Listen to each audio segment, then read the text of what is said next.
Andrew, because there's another meeting at 8 that quite a lot of people have to go. Absolutely. Yeah, there's the Planning Community Alliance. Yeah. It's got a meeting at 8 o'clock, and I know several people here are going to sort of, including me actually, going to jump out at this meeting at 7:55 and join that one at 8 o'clock. And I'll put the link up to that one actually in the chat in a bit. So welcome everybody to this Stop the Wensum Link webinar, another one in our series, and this time with Chris Todd from the from Transport Action Network, and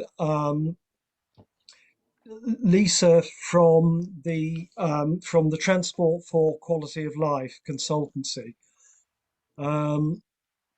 So just to introduce Chris and Lisa, Chris helped coordinate an alliance of groups along the South Coast back in the 1990s, including starting the South Downs campaign, a network of over 160 organisations to coordinate the campaign for a South Downs National Park, which became a reality in 2010.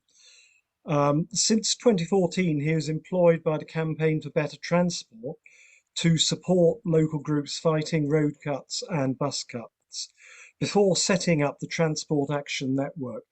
And I think we most of us here will know the Transport Action Network's done superb work over the last 2 years since it was set up, and currently has 2 legal challenges to the government on transport issues.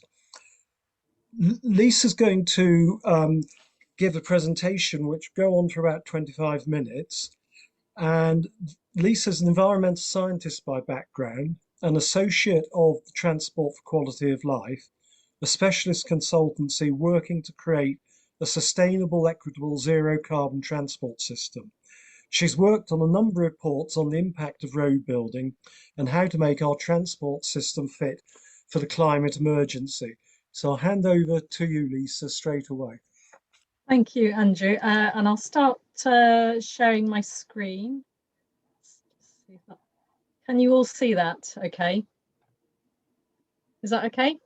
That's fine, I think. Yep. Okay, lovely. Okay, well, welcome everybody, and thanks for turning out this evening. Lovely to see you all. And my name's Lisa. I'm going to talk about why building roads doesn't work, and a copy of my slides, I'll make those available to Andrew afterwards as well, for anybody that can't be here tonight. So, okay, first problem, just trying to get my slides to move down.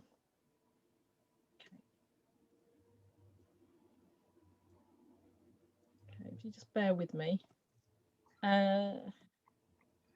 Just wondering if I should.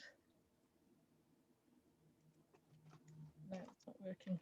Oh, okay, there we go. Right. So here is what road advocates claim about road building. A whole host of benefits from building roads. It reduces congestion, it improves safety, it improves the local economy, reduces carbon and air pollution, opens areas up for development, and most recently, it roads are for buses and cyclists too. So let's just examine the evidence for all of these one by one. So first of all the evidence shows that building roads does not reduce congestion, except in the very short term, and in the long term, it makes it worse. And this link here is to a short video by CPRE, which illustrates why it essentially encourages more car-dependent development, which produces more traffic and ends up in creates more traffic in a vicious cycle. So, you know, have a look at this if you want to understand the concept of induced traffic. And this was the SACTRA report, the Standing Advisory Committee on Trunk Road Assessment. This was published in 1994 on induced traffic, and it remains one of the best, most thorough investigations into the concept of induced traffic. Induced traffic is, you know, the additional extra traffic generated over and above what was forecast when new builds or when roads are built or improved. And the committee was tasked by the Secretary of State for Transport to look at the evidence, and the conclusion of the report was yes, building new roads does increase traffic in the short term by 10% above forecasts, and in the long term by 20%.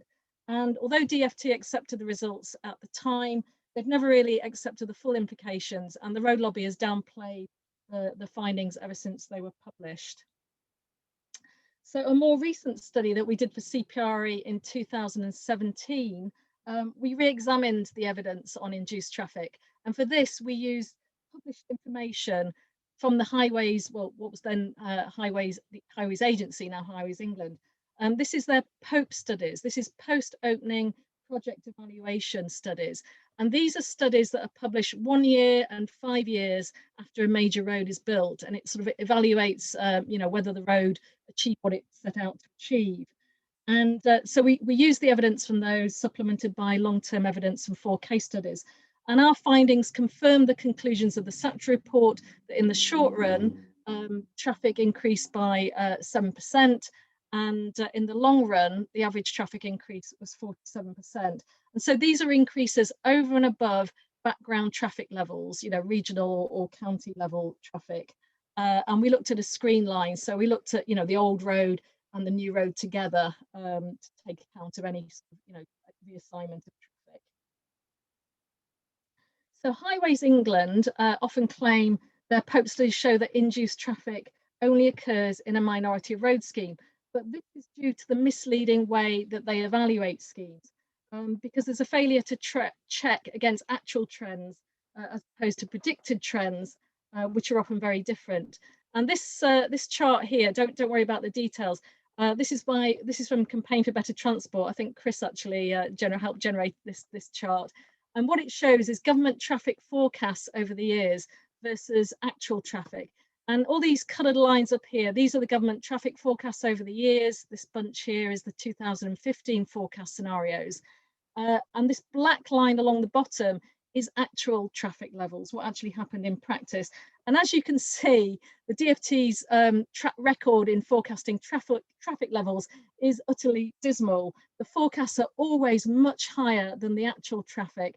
And so these are used by DfT and at local level to justify more road building. And this is why, Highways England claims that their studies show no induced traffic, because when you look at a road a few years later and you compare it to forecast levels, you say, okay, yes, it's in line with forecasts, but if the forecasts are overestimates in the first place, then you're not, you are still getting induced traffic. So a notorious example of how new roads fail to solve congestion is the case of the Newbury bypass, which many of you probably know of.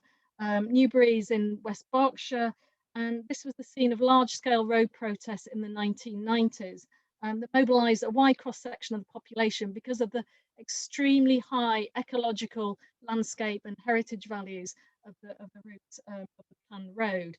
And the scheme was pushed through in the end. The inspector, despite the very damaging impacts on the landscape, concluded it would provide considerable relief to the people of Newbury who live along the present route. And the road opened in 1998. But what did it achieve? So traffic growth on the new road vastly exceeded predictions, rising at 200% of the regional average. Lorry traffic grew even more rapidly, 400% of the national average rate. No space on the old road was given to buses or other sustainable modes. Fatal accidents increased by 67% when they were predicted to fall. And Newbury's expanded into land between the town and the bypass with car-dependent developments. This is a pretty high price to pay for 4 to 11 minutes of time savings for drivers.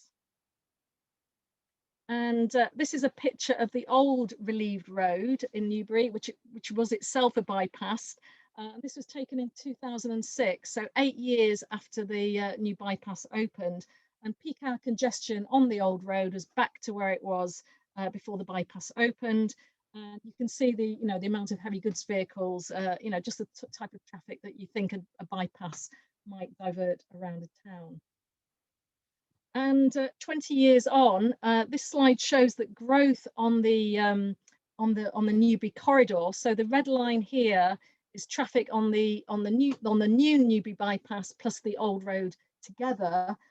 This had grown 77%, since the opening of the bypass, and this compared with growth regionally and at the county level of 12% and 18%. So as you can see, there's been you know, massive growth above background levels 20 years on. So much for congestion then. What about improving safety, which is another reason, another justification for building new roads? So I mentioned that the POPE studies, these are the post-opening project evaluation studies that Highways England does, you know, 1 year and 5 years after a road is built. And then every couple of years they do what's called a meta-analysis, which is basically a, you know, a sort of overall evaluation. And there was a 2015 meta-analysis, that was the latest one. They reported in that there were 71 road schemes included in the analysis which had an objective to improve safety. And of these, it's stated that 61, so 61 out of 71, had achieved their objective to improve safety. But this analysis took no account of the strong downward trend in road collisions, which was minus 40% between 2000 and 2015.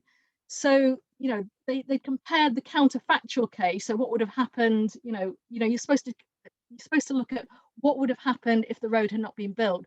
But they had assumed in their counterfactual that there was no change in collisions, whereas in fact there was a very strong downward trend.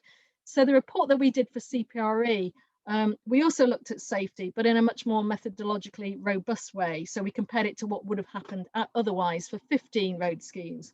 And these suggested at best a very mixed picture for safety. Out of the 15, 8 schemes showed a reduction in collisions, and 7 showed an increase in collisions over a very short time period of at most 5 years. And the POPE process has no evidence regarding the long-term impacts of road schemes on safety. But as you can see from Newbury, our analysis suggested the long-term effect was significantly worse than the national trend. Excuse me. Our CPR report also looked at the evidence for economic benefits of building roads. And this appears to be the top objective of your Winsome link, And the empirical evidence for the economic benefits from new roads is very weak indeed. And we looked at 25 schemes that were justified on the basis that they would benefit the local economy. And of those 25, only 5 had any evidence of economic effects. And even for these 5, the economic effects may have arisen from changes incidental to the road scheme. They involved development in an inappropriate location, or they involved changes that were just as likely to suck money out of an area as to bring it in. And this photo is a case in point. This is a so-called office park at a motorway junction in Lancashire, near to a town where, the town, has lots of empty offices. People are moving out of the town to be at the, car-dependent motorway junction office locations. So this is a case where, the scheme proponents would claim this has provided economic benefits, brought jobs to an area, but in actual fact, all it's done is transfer the jobs from the town centre. So moving on to carbon impacts, generally road building increases carbon and in some cases, quite significantly. And this road schemes increase carbon in several ways. Firstly, through construction, the land clearance, trees are felled, soil is disturbed, etc. And there's also a lot of embodied carbon in the materials used to build the road, as well as all the sort of construction activity. And then when the road is built, often this increases vehicle speeds, and going from 60 miles to 70 miles an hour, will increase carbon emissions by around 13%. So this is an ongoing impact. And then over the medium to long term, you get the induced traffic, basically increases in traffic volume relative to what would have happened if the road hadn't been built. And the impact of these is ongoing and increases over time. So last year, we published a report to assess the carbon impacts of the National Road Programme, RIS2, as there were no published figures for the programme as a whole. In fact, there still aren't any published figures for the programme as a whole, not any very reasonable ones. And we used 2 sources of official information to do this. We used the published environmental statements of individual RIS schemes, of which a relatively small number of schemes, those are available. And we also used the POPE reports for the 87 schemes built over the last 2 decades. And we assumed that the road schemes for RIS2 will be broadly similar to the major roads built by Highways England over the last 2 decades. The the main differences are the scale of the funding and the improvements in average vehicle efficiencies over time, which we took into account in our estimates. And I won't go into details. You can have a look at the report, the links here. But basically, you know, when you add the estimates from construction, higher speeds and induced traffic, we estimated that over the period 2020 to 2032, the National Roads Programme would add an additional 20 million tonnes of carbon dioxide to you know, emissions. There are numerous other environmental and social impacts of road building. This is just a few here. I won't go into them all in detail, but just to pick out a few. Air pollution, which is really important. Around 80% of nitrogen dioxide in areas where there's a breach of legal limits. 80% of the nitrogen dioxide is caused by road traffic. 1 in 11 children in the UK are asthmatic or receiving treatment for asthma. This is one of the highest rates in the world. And there's evidence to show that living near a busy road results in a 15 to 30% increase in the chances of developing asthma in children. Road traffic noise is a major source of annoyance for hundreds of thousands of people, also has health impacts, hypertension, heart disease, high blood pressure. Habitat loss, very relevant for your case as well. When we looked at 86 schemes, more than half of these, built in England between 2002 and 2016, had affected areas that were nationally or locally protected for their ecological, landscape or heritage values. So 14 schemes had damaged ancient woodlands, six schemes had impacted sites of special scientific interest, 11 schemes had affected areas of outstanding natural beauty, and 3 schemes had cut through or close to national parks. And it's not just the direct damage caused by the road scheme, but it's more importantly, it's the long-term damage that it causes by opening up new areas for development. This picture here is a CPRE light pollution map. They also have some nice maps of tranquillity.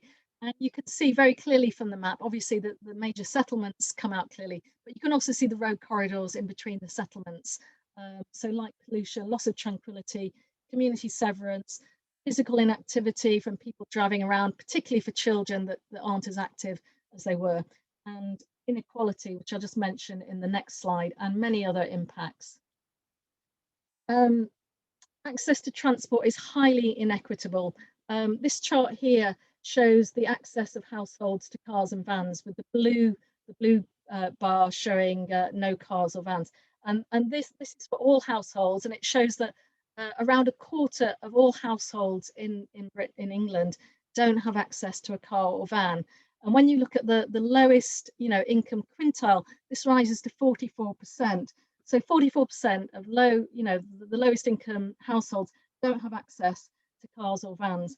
And, this causes difficulty in accessing jobs and amenities due to our underinvestment in public transport and our poor planning system. It's also highly inequitable in terms of gender. Women are more likely to walk or take a bus, men are more likely to drive. So transport policy and spending need to take account of these and other inequalities at local, regional and national level. So land use and planning, I know you've got a meeting on this afterwards. Often the real reason for new road is to open up, unlock new areas for development, often to meet housing targets or other reasons. And building roads certainly does do this. Building roads do open up land for development, that's for sure. But at what cost? Building more car-dependent developments on the edges of settlement or in the middle of nowhere simply increases traffic in the long term, as we've seen.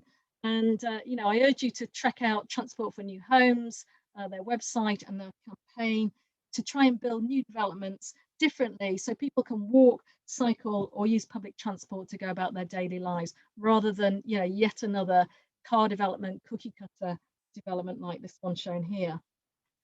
So all the evidence shows that it's much more sustainable to build, within existing urban centres rather than on the edges of settlement or on greenfield sites. And this slide shows the Climate Innovation District in Leeds, built by Situ. This is one of the few car-free developments outside London, and it's designed to encourage walking, cycling and play, focused around parks and shared gardens. And there's no reason why we can't have developments like this in every town and city in England. And finally, we come to a more recent and highly creative justification for new roads that I've heard recently. And this is that roads are for buses and cyclists too. And this chart of traffic mileage in Great Britain from 2019 shows very clearly the amount of traffic done by buses, coaches and bikes is absolutely tiny compared to the amount of mileage done by motorised road traffic. There are many things that we need to do to encourage more bus and cycle travel, but building more roads isn't on that list. So the question is, what can we do instead of building new roads? So the first thing we need to do is to stop spending on roads, which increases carbon, congestion, and all the other impacts I've talked about, and reallocate that money to spending on more sustainable travel modes. So with RIS2, spending on local and national roads is going to reach something like 10 billion a year, compared to the total spending on walking, cycling, and local public transport, which is about 2.5 billion a year. So we need to reallocate our funding from climate bads to climate goods. And in a series of reports for Friends of the Earth, we've set out a number of solutions for cutting carbon from transport and getting people out of cars. And although there are many, the buck really stops at government here. We really need government to act urgently on national policy and to provide adequate and long-term funding for local authorities and for sustainable travel modes. But this was another report we did for Friends of the Earth. And there are many things that local authorities can do now. Often people think, they're powerless, they don't have funding. But, here are 10 immediate things they can do now. And the report also identifies a number of significant longer term actions as well, things like road pricing. And although some of these may appear quite radical, I think what COVID has shown us is that, radical, deep changes to travel behaviour are possible and are actually quite beneficial in some cases. So I won't go through all these, but, you can read the report and we can come back to some of these in the question time as well. And being, a very rural area, you might also want to have a look at a new report by my colleague Ian Taylor, which was done for CPRE, Every Village, Every Hour. And this shows that our towns and villages could have a, Swiss-style, reliable, frequent bus service, including an hourly service to every village in England, 7 days a week, for 2.7 billion a year, he estimated. The one-off spending of 3 billion in the government's new bus strategy is not enough. It needs continuous year-on-year funding, but this can be achieved by redirecting just a fraction of the funding plan for the 27 billion road building scheme. So I'm just going to finish with a few slides on the appraisal process, because this is quite critical. We also need significant reform of the current transport appraisal method and the way it's applied. So in theory, according to DfT guidance, transport appraisal should begin with an option generation stage, which considers all modes, infrastructure, regulation, pricing, and other ways of influencing behaviour to address a defined problem. But in practice, it's very common for a very narrow range of options to be considered. Often it's, route A versus route B versus route C of a road, and a very cursory look at real options, non-road options. And where alternative options are proposed by local communities, generally these are ignored. And regulation or pricing as ways to manage demand for traffic are rarely, if ever, considered. So once options are selected, often road options, they're subject to modelling and appraisal, including a cost-benefit analysis. So the monetary values of the costs and benefits are estimated, and these are totted up to produce a single benefit-cost ratio, or BCR as it's known. And most road schemes achieve, a good or even very high benefit-cost ratio, but this is due to notional time savings for motorists, which generally account for the vast majority of predicted monetised benefits from local schemes. And I had a quick look at the appraisal summary table in your business case, and it looks like that's the case for the Wentworth link as well. By contrast, the assigned costs of carbon emissions are severely underestimated and heavily discounted into the future, making the accuracy and ethics of the whole economic appraisal highly questionable in my view.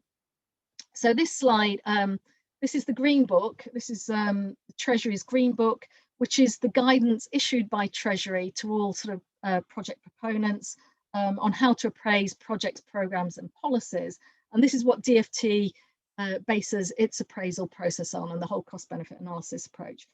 But the Treasury recently reviewed its Green Book and published that review late last year. And this link at the bottom is a link to an article by one of my colleagues, Professor Phil Goodwin. And he drew attention to this, you know, something profound seems to be happening in Treasury. Because what the review identified was that the undue emphasis has been placed on the cost benefit analysis, on boosting the benefit cost ratio, time that would have been better spent developing and testing all the other elements, including its strategic coherence. So this review was really initiated because of the whole levelling up agenda, but one of the strategic goals that the Treasury identifies is net zero. So that's really important. So we'll wait and see what impact this will have on future transport appraisal, but a review of transport appraisal is certainly long overdue.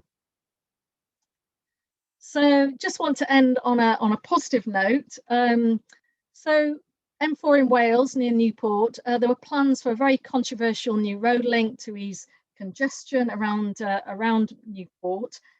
This went through a public inquiry and it was approved by the planning inspectorate, you know, despite, you know, the massive ecological damage this road would cause. But it was rejected by the Welsh Government in 2019. This report on the right, it was commissioned by the Welsh Commissioner for Future Generations. I think it was done by University of West England and Sustrans and others. And this report showed that instead of spending 1.4 billion on building a 14-mile section of new motorway, the Welsh Government could cut congestion more cheaply by investing in public transport, active travel, and ensuring the South Wales Metro phases all went ahead. So the Welsh Government set up a commission to look for ways to reduce traffic on the M4. Those recommendations were endorsed by the Welsh Government in January this year, and they recommended a package of rail infrastructure improvements, you know, connected to new bus and cycle corridors, supported by ticketing, behaviour change, governance and land use planning proposals. So this is what we need for every road project in the UK, you know, a thorough and honest appraisal of alternative and more sustainable ways of meeting the objectives of whatever the road scheme is trying to achieve. And we're likely to find that vastly improved and integrated public transport services connected with active travel achieve all the things that the road proponents want, but more cheaply, more sustainably and more fairly. So thank you, and you know, very happy. I think Chris and I are very happy to answer any questions you've got.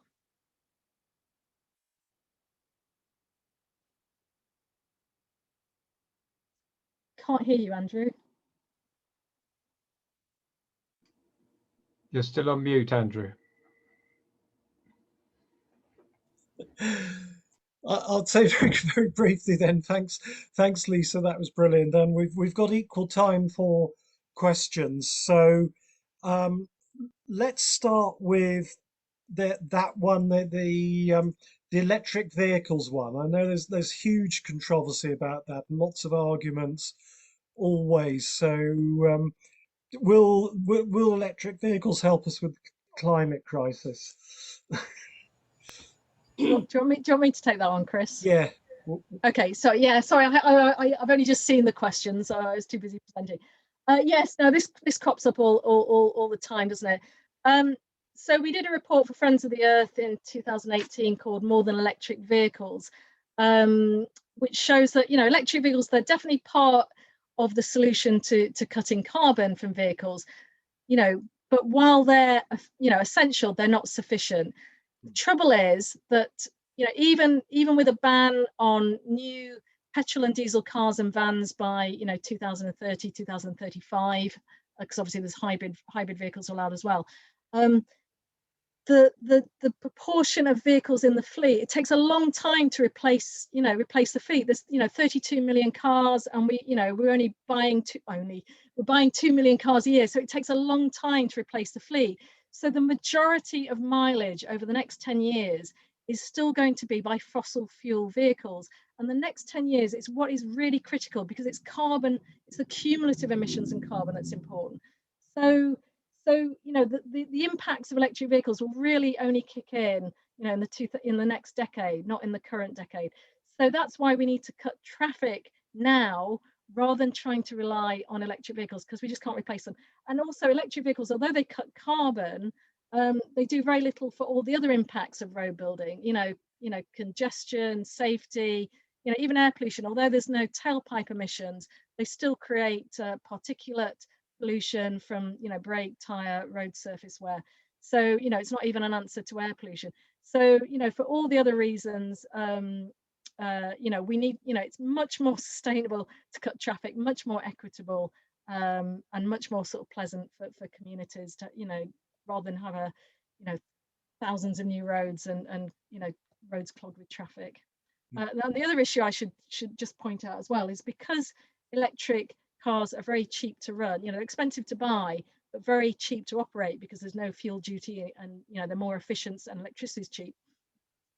It means that there's a rebound effect, and electric cars do more mileage, will do more mileage typically than a fossil fuel car. It's like when petrol prices increase, road traffic always reduces, and the reverse is true. When petrol prices fall, road traffic increases. And I think the Committee on Climate Change has identified this rebound effect. And if you look at the government's road traffic modelling, the scenarios with high electric vehicle proportions have the highest road mileage. So if anything, electric vehicles, without road pricing, will increase congestion, not the reverse. Thank you. I've got I think put a couple together on public transport, really, I think. One from Beverly is, how can disabled people be supported in a transport system that relies less on car use? And we had another one on public transport about COVID. How can we combat the argument that no one wants to ride on public transport due to COVID? Perhaps slightly more short term. Do you want to take that one, Chris? Yeah. Well, if I pick up the disabled element first, I think the first thing to realise is that there are all sorts of disabilities, and depending on what disability you have, and it may not even be visible to other people, affects what sort of form of transport you want. So, for example, people who are blind are not going to want to drive. They probably won't be able to drive, and unless they've got somebody with them who can drive them, they're not going to be tending to use that form of transport. So they will be more reliant on public transport. Somebody with a physical mobility may or may not have access to a car which they use, but equally they may want to use public transport. So it's about having accessible public transport. And there may be other people who have disabilities, and so quite often people with disabilities can also be not have that much money, so they can be in the sector who don't have access to cars. So I think it's very dangerous to generalize about disabled people. Maybe just want to have cars. Actually, a lot of people who are disabled don't have cars, and a lot of people who are disabled, for example, actually find cycling walking for mobility than actually walking. So it's quite a complicated issue, and I think all you can do is to offer choice to people and make sure people have got access to good alternatives, whatever they are. So they do have access to the car if they need it, but they also have access to high quality cycling or walking links or rolling links if they're in a wheelchair, and also good and accessible and easily understandable public transport. So in some sense it's not an answer, but in a sense it's actually we need to do everything well to make sure everyone is included in the transport need. And post-COVID, yes, there are some signs that we're heading in the wrong direction, and levels on public transport won't rebound to the levels they were, and that more people are thinking of staying in their cars or using their cars more. But that is partly do we just accept that, or do government, us, try and change the narrative, try and change people's perception about what we need to do going forward? And that again is about providing people with choice, because at the moment they feel they've got no choice. And I think there's going to be a lot of publicity campaigns to try and get people back on public transport, and that's maybe something where groups can also help in that messaging to communities about the need to get back on board in terms of going on buses and trains. So following on the COVID theme, a question from Pippa. Is there any recent research into people's changed work-life habits and its impact on travel traffic? Can the argument for new roads be muted with the notion there'll be more people working from home, not commuting? And actually, I think here in Norfolk, with the Western Link and other campaigns around the country, are quite interested in this one, because it certainly, COVID does suggest that overall traffic patterns, commuting patterns will change, and we're sort of desperate actually to sort of find the evidence base on that to put into our planning inquiries and so on. So, Lisa and Chris, which of you'd like to answer that one? Well, I'm happy to sort of, I suppose, continue the answer. I think, I mean, it is early days at the moment, but I'm not sure the evidence is there or is what you want it to be at the moment. Yes, in terms of travel, there will probably be less travel because there will be less people commuting. But the signs are at the moment that people won't go back to public transport in the way that they did, and are more likely to stick to using a car if they've started using a car in the interim. Now, because you've got an overall traffic level drop in terms of people commuting, but then people using the car more and public transport less, it's difficult to know where that's going to end up.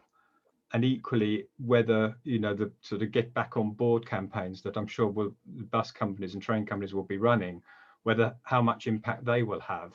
So I don't think the evidence is there at the moment to support what you hope it will support. And we'll have to wait and see to some extent. And in a way, it's sort of beholden on us to try and encourage more people to use public transport and not to stay in the car for all the other reasons that Lisa was talking about. We had some questions on carbon, and actually I want to put one, if I may. When we look at carbon, there's there's lots of different aspects to it. There's the whole sort of embedded carbon emissions issue, which tends to come from two things. One is the actual sort of construction of the road itself, and the other thing is the land clearance. And I've got a couple of questions on those, which may well link to what we're doing in Norfolk. The first one is, has anybody actually sort of tested these embodied carbon life cycle analysis the construction companies come up with? They seem to me to be a sort of glorified quantity surveying exercise. So they sort of work out the amount of steel, the amount of cement, the amount of carbon in each of those, and add it all up in a spreadsheet. But it seems to me that nobody's actually ever gone through that with a sort of alternative quantity surveyor on the side of the opponents to see whether the numbers they come up is right. So that's the first one.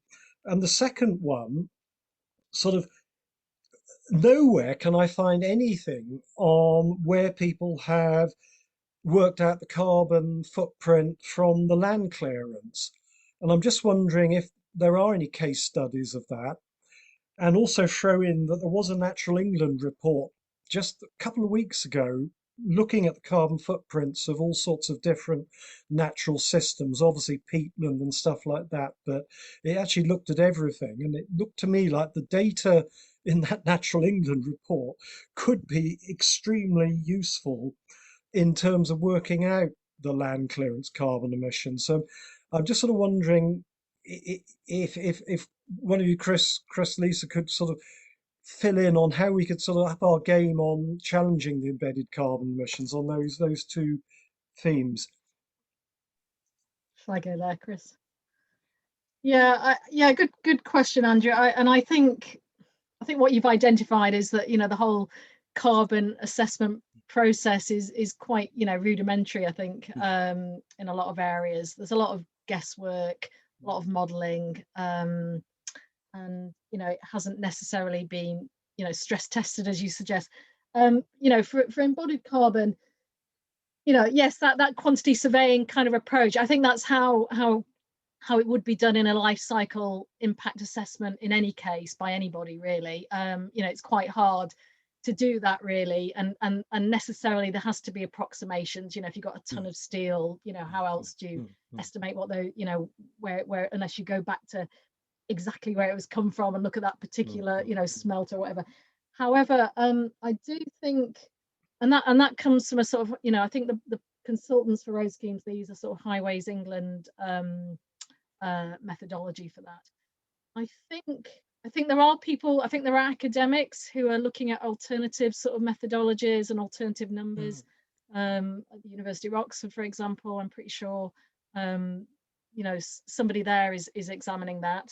In terms of the carbon footprint from land clearance, I don't think that's included at all. I think they look at tree felling, they look at the but I don't think they look at soil disturbance. And obviously, so much carbon is in the soil, and I don't think that's included in the carbon assessment done by the road proponents. And I haven't seen that Natural England report, but it sounds very, very useful. So, I think this is an area where a lot more research and some additional figures would be very helpful. Yeah, I mean, the problem at the moment is they just get away without really presenting that data. And for our Western Link Road, it runs through all this woodland, quite a lot of it sort of veteran, even ancient trees. And I'm sure the soil there is very high carbon from all the stuff which has dropped off the trees for hundreds of years. And yet it'll just go into the appraisal zero because they haven't got a method for doing it. Yeah, but the even bigger problem there, Andrew, is even if it shows enormous sort of carbon impacts, the way it's monetized, it still appears, even if you double, treble the amount of carbon, it's still going to appear as a very low number compared to the time savings for hundreds of thousands of motorists over 60 years. So it's even more fundamental than that. So even if you could make the carbon estimates more precise, there's a fundamental flaw in the whole appraisal process.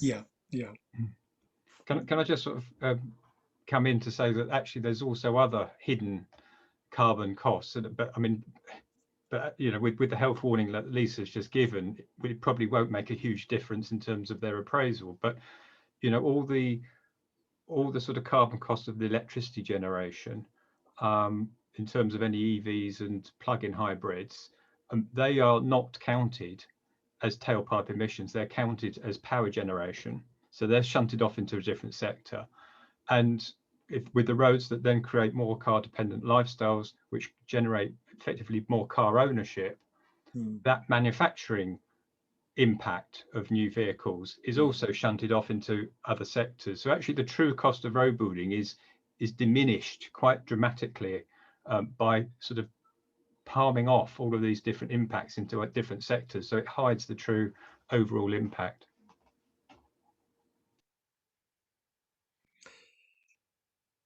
We've got one here from Isaac on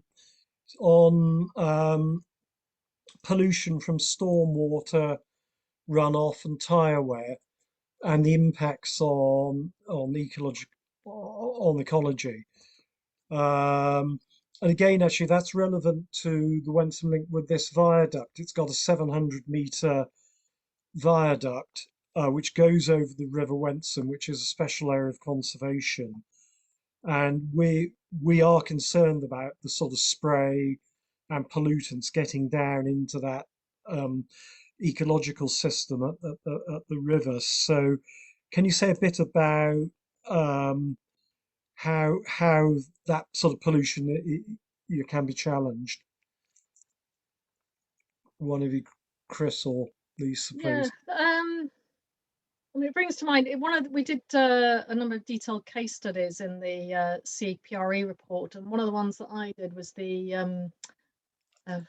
A46, I think, between Newark and Lincoln, which was a sort of widened dual carriageway, and I seem to remember there was a little pond there with some rare frog species in that disappeared after the road was built, because of the runoff. So yes, I'm sure it happens. I'm sure it was, I'm sure the mitigation was proposed in the report, but nobody, they can predict these ecological impacts, they can propose mitigation measures, but nobody really goes back and looks in a few years' time what's actually happened. The Pope studies are supposed to do that, but the way it's so intellectually misleading, because what they do is they say, okay, the ecological impact was predicted to be adverse, and then they go back and the Pope study says, oh yes, the ecological impact was adverse, that objective was achieved, tick, it was as forecast. So nobody's really looking at the ecological impacts long term and cumulatively from all of these projects. We tried to do that for things like ancient woodland and SSSIs, but all these little rivers, streams, all these local impacts, who knows what the cumulative impact of all these road schemes will be. So yeah, I think just highlight anything you can really in your responses. With the discussion, we've had sort of quite a lot of things where it sort of seems it's really hard to get any traction against the sort of economic modelling and so on. Is there, I've got a sort of general question, is there any sort of one thing which, that's both of you answer perhaps, which you think could break through this bind, basically, that the government and local authorities have got over people, endless road building? I mean, what might be the thing which potentially could act to stop it?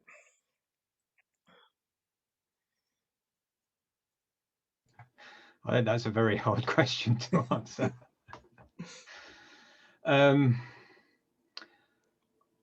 I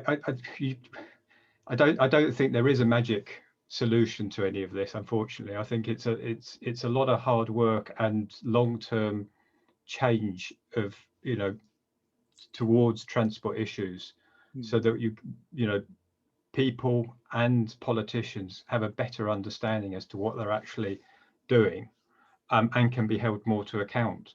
I mean, certainly at a national level, it's very difficult. I mean, one of the reasons why we're challenging the national policy statement is because it's effectively written to approve roads. The carbon test is a ridiculous carbon test. No other area that is assessed in the same way. They don't assess the economy, like the economic benefits are not to compare to UK GDP, because they'd be minuscule, they'd be smaller than the carbon impact. So the whole thing is skewed against you before you start. And there are a few things still that you can still trip them up on, and hopefully they will trip up on, say, things like Stonehenge, for example, where there's potentially have or could break international treaties and commitments. But there are relatively few, unless you can demonstrate significant harm. Now, I mean, the interesting thing, and this what gives us some hope, is the planning inspectorate has been flexing its muscles as much as the grant chapter has actually listened to it. But for the first time in years, we've had 3 schemes. We reckon there's another 4th one in the pipeline where they've recommended against approval. Now that doesn't happen very often. In fact, it's very, very rare. Grant Shapps has gone ahead anyway and approved them. But at least one of those has been challenged. He's also been challenged over the A38 in Derby, which Lisa's much more better qualified to speak about. but they didn't actually recommend refusal on that, but they did recommend talking. He should look at the cumulative impacts of road building, which sort of tripped up the decision. But there aren't any magic or silver bullets, if you like, in trying to turn this around. I think other than trying to just raise more awareness and also demonstrate high quality alternatives, so people actually start using different things, different ways of getting around. Q. Yeah, I mean, I agree with Chris. You know, there isn't a silver bullet. You know, you just use whatever arguments you can possibly sort of marshal. You know, I do think the whole financial thing is quite key, though. You know, particularly as the Treasury is trying to look to save money, and often, you know, local authorities have to provide match funding. So, you know, that's something that you can use. And I think carbon emissions is also quite useful as well. You know, the A38 in Derby, as Chris said, the campaigners there, you know, they fielded a lot of really good arguments on carbon at the planning inquiry, you know, which the proponents really, you know, that didn't really respond at all well, and they don't have a leg to stand on. And you know, when councils have declared climate emergencies, and you know, road building projects will almost certainly increase carbon. You know, I think it's a hard you know, it's a hard circle to square. And sorry, one other thing was, oh yes, just going back to Newbury. Well, you know, although they lost, you know, although the road was built, you know, that swell of opposition, you know, really changed, you know, government policy for almost 20 years. You know, that, you know, Chris will know better than I wasn't in the UK at that point, but I remember, you know, how the policy was kind of reversed on road building, and a number of, you know, I think Stonehenge was in the offing even back then, and it's basically been stalled for that long because, you know, the tide of public opinion was so strong against road building. So I think, you know, that's the real key. I think just getting as much local public support, showing the politicians that this is not popular, that people want alternatives, and you know, they may try and sell, you know, the jobs, the economic benefits, you know, the time savings, etc. You've just got to undermine all of those arguments and show there are better ways of achieving all of those.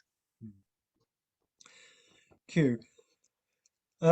We've got to sort of 7 minutes to 8, so probably I think I'd probably close it there, because I think another question you probably won't have time to actually answer it. Thank you very much, Lisa. Thank you very much, Chris. It's been really interesting evening. And just picking up on that sort of point you were just saying about, you know, the public awareness. I think, as far as we're concerned with the Wensum campaign, we've started to get there, in that the campaign was talked a lot about in the election, in the last few days particularly. And we had one party where someone resigned as leader of their party because they disagreed with the party supporting the road, and so on. So we are perhaps sort of at a point of breaking through. And we've also got this crowdfunder, if I could just give that one more plug. I'll put that into the chat again. Chris Packham just launched this crowdfunder literally sort of a couple of weeks ago, and we're already halfway to 10,000 quid. So challenge for tonight to see if we can push it to 55%, please. And I think with that, I'll say thank you very much again, and close the meeting. And look forward to all seeing you again at another meeting soon. I think someone's talking about having one on electric vehicles coming up soon. Thank you very much, Lisa and Chris. Thank you, Night, Andrew, everyone. and best of Thank luck you. with your campaign. Yeah. Oh, thank you very much. You know, Andrew, can we just say, if anybody who would like regular updates from the campaign, to go on sign up via www.stopthewensum link website. Yes. Yeah. Yeah. Somewhere on there, you'll find a way to sign up to our mailing list. Yeah, just go on the website. Okay. Thank you very much. Night, night, everybody. Good night.